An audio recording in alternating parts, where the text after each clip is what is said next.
Welcome back to the Freemelon Society. I am Eli. Are you looking for a wonderful meal to transition into a new clean eating regime? Something that's going to be nice and hearty and tasty without having to add artificial stimulants and spices and inordinate masses of food combinations to make it very difficult for your GI system to recognize and digest and absorb? Then this is the dinner for you. I've got another very simple Freemelon meal idea for you.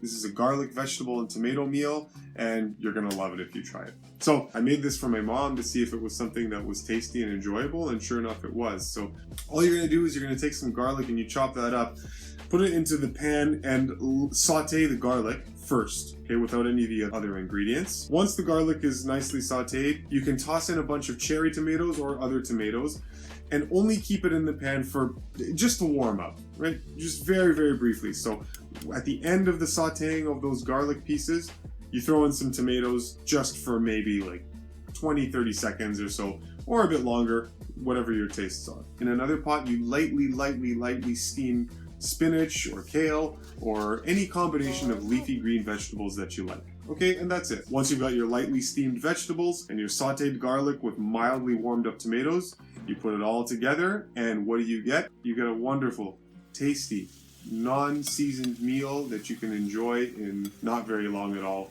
when it comes to preparation time, okay?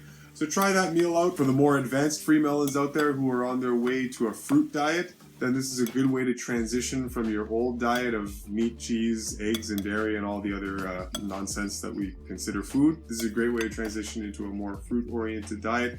Or if you're already onto the clean eating regime, then this is just another one for your library of recipes. And yeah, I hope you prepare it for yourself and your family, and I hope you enjoy it. Okay, that's it, guys. Thanks a lot. We'll see you on the next one.